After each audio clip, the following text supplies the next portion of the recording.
Have you ever sat in a university tutorial, the instructor asks a seemingly simple question, and suddenly, crickets, total silence. The tension builds, eye contact is aggressively avoided, and the entire learning process just grinds to a halt. It's a deeply frustrating, global challenge in higher education that literally stifles active learning. But today, we're exploring a brilliant data-backed solution to this exact problem. Welcome to This Explainer. I am so excited to dive into this because we're looking at some absolutely fascinating new research developed by a dedicated team from that Universiti Teknologi Sabah branch in Malaysia. This breakthrough is led by Dr. Harry Henry Dusim, alongside his co-researchers, Associate Professor T.S. Dr. Hendry Joseph, Dr. Lowell Chorboy, and Dr. Jane Yawson. They've taken the paralyzing issue of student silence and completely turned it on its head using a remarkably simple, low-cost innovation. Let's get into it. Okay, here's our roadmap for today. First, we'll diagnose the silent classroom problem and the psychology behind it. Then, we'll introduce the SPTS solution and how gamification plays a role. Finally, we'll look at the real-world pilot results and how this system actually empowers student voices. Section 1. The silent classroom problem. There's a pretty massive irony in higher education. Small group tutorials are literally built for peer discussion and active debate, right? Yet they so often devolve into entirely passive experiences.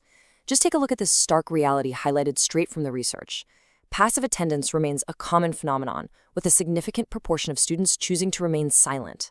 When students show up but refuse to speak, it basically turns the tutorial into just another mini lecture.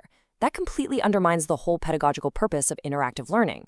So the critical question we have to ask isn't just why won't they talk? It's what is preventing them from talking. Moving on to Section 2, the psychology of silence. It's incredibly easy to just blame the students, to assume they didn't do the reading or they just don't care, but the literature tells a vastly different story. We really need to shift the narrative from blaming students to understanding them. The dominant barrier to participation, identified across multiple studies, is something called the fear of negative evaluation. It's defined as the apprehension of being judged unfavorably by peers or instructors when making verbal contributions. Think about the mental math a student is doing in that agonizingly silent room.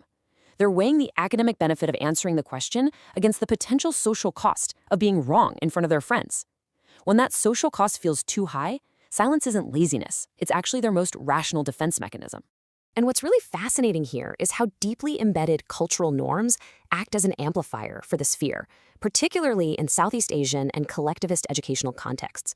In a lot of these environments, there is a very strong deference to authority and hierarchical traditions. Thanks to a long legacy of lecture-centered teaching, silence is often framed as an expression of respect, not disengagement. Combine that cultural norm with a high anxiety about peer evaluation and a profound fear of making public mistakes, and you've got a perfect storm. The stakes for speaking up just feel impossibly high for these students. Section 3. The SPTS solution. To break this deadlock, we absolutely have to change the risk-reward calculation for the students. And this leads us to the breakthrough innovation developed by the UITM team, the Structured Participation Tracking and Scoring System, or SPTSS. What I absolutely love about this is that it's a brilliant low-tech intervention. You don't need expensive software or a massive IT budget. It literally uses a standard spreadsheet to completely rewire classroom motivation. And it's based on 3 core design pillars. First, transparency.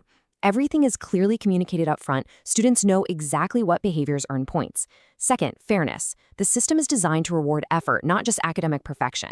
And third, immediacy. Scores are recorded in real time during the session and communicated regularly, giving students that instant feedback loop.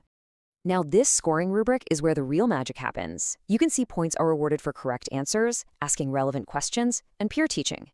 But notice the specific line highlighted here, awarding 1 point for an attempted but incorrect answer. This is a total game changer. By officially rewarding an honest mistake, the instructor directly neutralizes that paralyzing fear of negative evaluation. It sends a clear signal to the student that the classroom is a safe space to try, effectively lowering the barrier to entry for participation.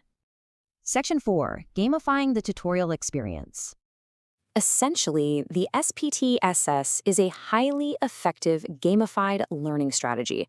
Gamification, which is just using game design elements like points and running totals in non-game contexts, has been proven to significantly boost engagement. But the team didn't just randomly hand out points. The system is deeply grounded in self-determination theory. This theory states that motivation really thrives when three basic psychological needs are met. First, competence. By rewarding effort, even those incorrect attempts, every single student has a realistic pathway to succeed. Second, autonomy. Nobody is ever forced to speak. Contributions remain completely voluntary, but the incentives are crystal clear. Finally, relatedness. By giving high points for peer discussion and teaching, the system fosters real social connection and collaboration.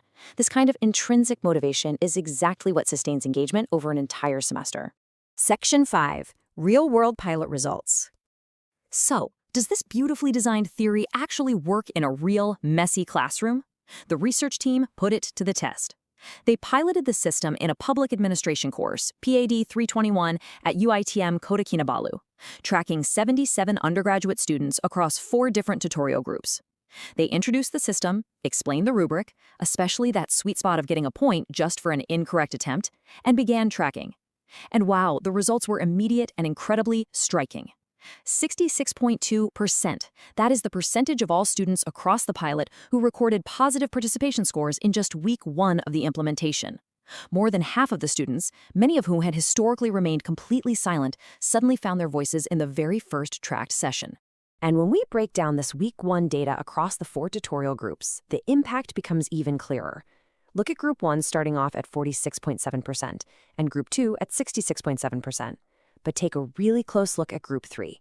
In a single week, their participation rate skyrocketed to a massive 85.7%.